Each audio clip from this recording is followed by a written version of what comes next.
Hello.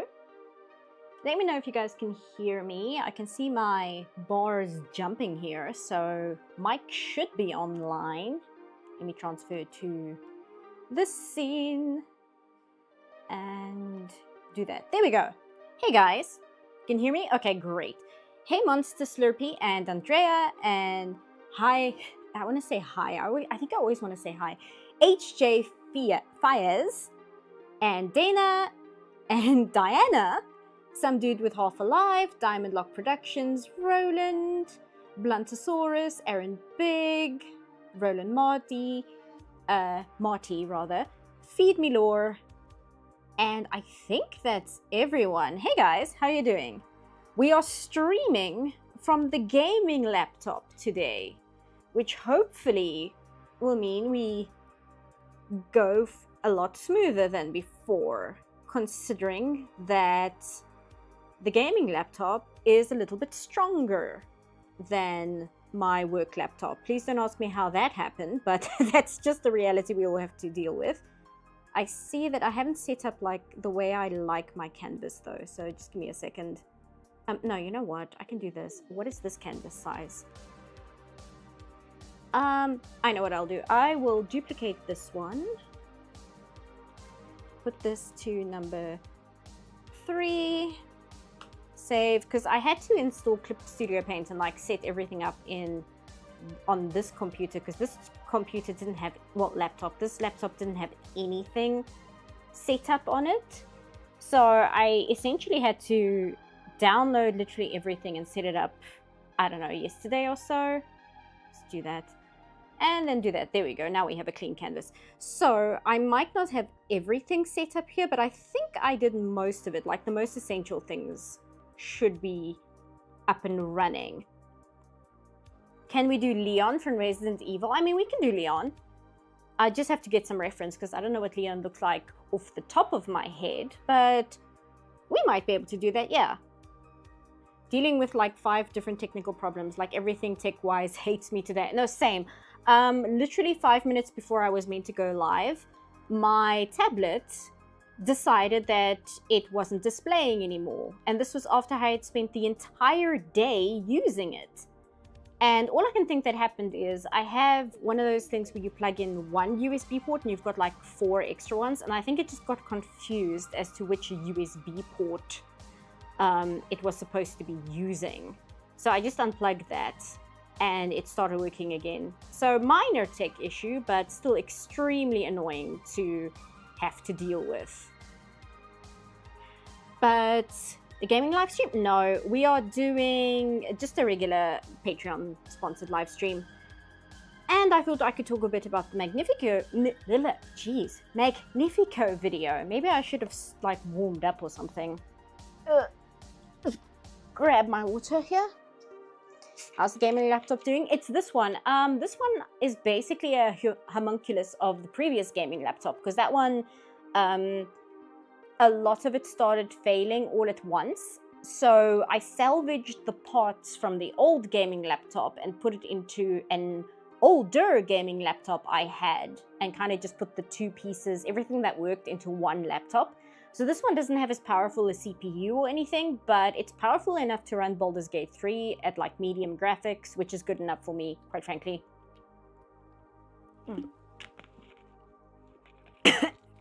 Hold on, I'm choking.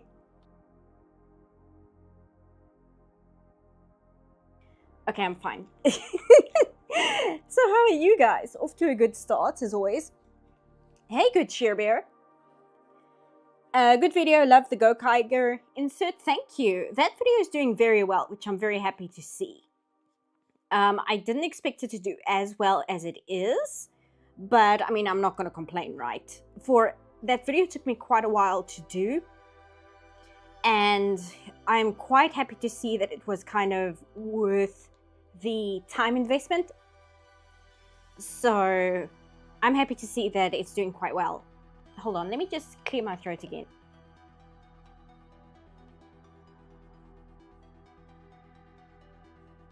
Okay, there we go. That should help. It's doing quite well. And it seems like it's quite well received as well, which, I mean, is kind of more important than whether the video gets a bunch of views. Because if it gets a bunch of views and people are just calling me out on everything I got wrong, I mean that's not good, right? So I was quite happy to see that. I'm drinking a beer that somebody gave me on the train. Oh, that sounds like a good time, honestly. Somebody requested Leon. Are we all happy with Leon for what we're drawing today? RE4. I'm going to draw him in like just the normal cartoony style, just because that's the easiest for me to default to while I'm talking, because I don't have to think too hard. I can just kind of fall back into my regular like ease of access style. Ease of access, I suppose so. No. But is it powerful enough to run Mass Effect? Oh, thank you, Mr. Penner. That's very kind of you. I just wanted to say hi. Hi. Thanks so much. I really appreciate it. Is this Leon? Sorry, I know you guys can't see the screen. I'm just grabbing one quickly. He's not wearing like his bomber jacket though. Oh, here we go. Here's the bomber jacket. Because I feel if you're going to draw Leon, you need like the iconic outfit. Just paste that. Like this outfit here. Because I mean, I know it covers a lot, but I don't think if you're going to draw Leon, you kind of need the iconic fit, right? Put him there. Yes, delete that and start again.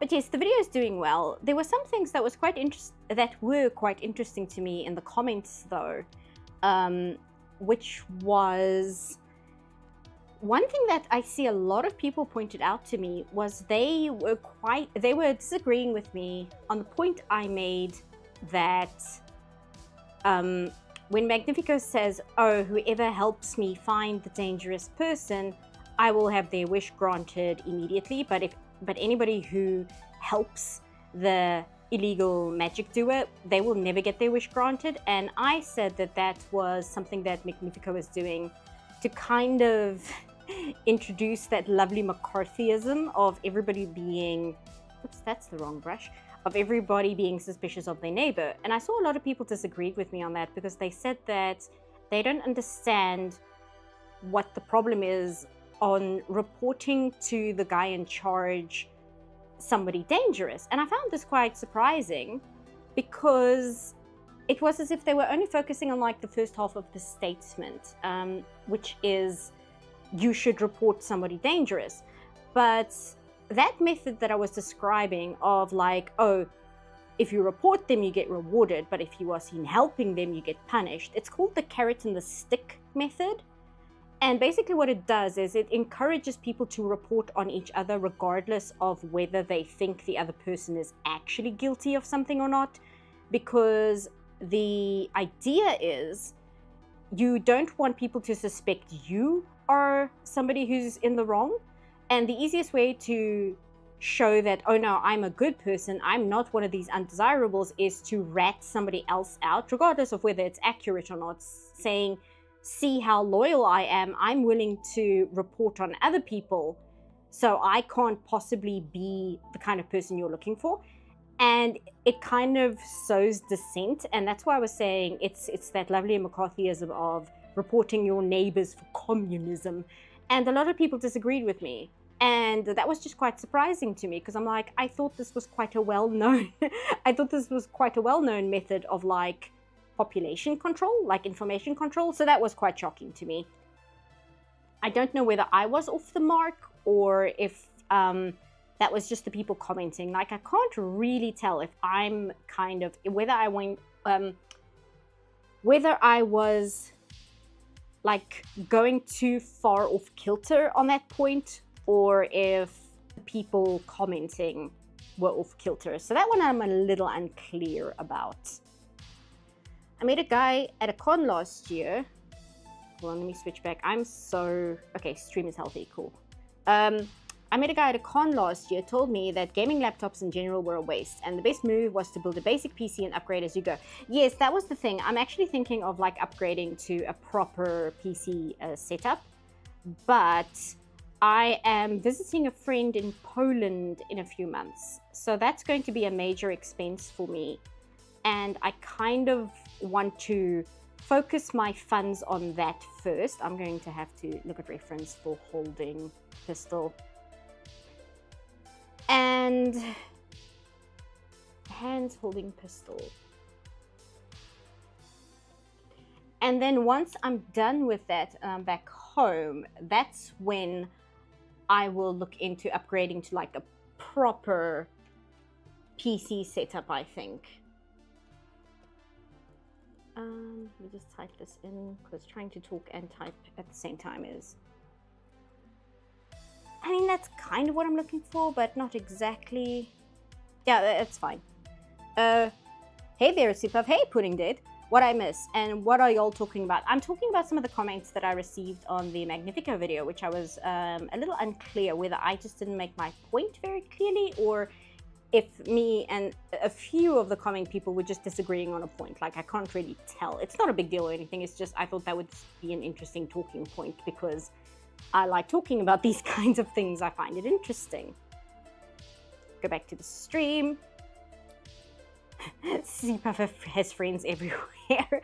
It helps when you're like in a certain fandom, and you just kind of click with certain people, and then either they leave the fandom or you leave the fandom, and then you still kind of keep in touch with them because you just kind of have things in common. Actually, let me completely change arms, because if I'm going to use that image as reference, then I want the right arm to have it. Oh, you know what? Let me just erase it here. It's fine. It's so sad that the 100th anniversary Disney movie came out and basically was a whimper / aftermath, when it should have had the impact and epicness of The Lion King 1994. The thing that's interesting to me, and I see this time and time again, is the projects that get the most attention from like the higher ups is the one that suffers, because you mentioned The Lion King, and like in The Lion King, The Lion King was the project which originally Disney didn't really have faith in, because they were so focused on Pocahontas, and they were convinced that Pocahontas was going to be the big one, and that was going to be a masterpiece. That's the one that's going to win them all the awards, blah blah blah. So they put their A team on Pocahontas, and they put the B team on The Lion King. And it wasn't until like The Lion King was quite far into production that the higher ups at Disney saw the test screenings and saw what the project was and realized what they had. And that is when The Lion King got a massive jump in marketing. And when they did that like incredible marketing campaign where the only thing in the trailer is like the opening sequence, and that's it, like nothing else of the movie was shown, it's just that sequence. It was an incredible marketing move, because they realized once they saw the footage, wait, we have got a massive winner on our hands. Whereas, I mean, Pocahontas wasn't a disaster, but as we all know, Pocahontas is far from that, like this amazing movie or anything. And I remember I was at Comic-Con a few years ago, and I quite liked the doc. Oh, thank you, Catharsis. I'll answer in a minute. Let me just finish my sentence. I'm quite a fan of the Darkwing Duck comic because it's really well done. And let me just read. Avina. Thank you, Avina. Thank you so much, Catharsis. I really appreciate that. Yes, I will get a coffee. But with the Darkwing Duck comic, there is a lot of things in the Darkwing Duck comic where it's quite pushing for what it can show in like a Disney comic, but they could get away with it because Disney didn't care about like this dumb little Darkwing Duck comic. But then DuckTales 2017 came out, and when DuckTales, oh no data, here we go.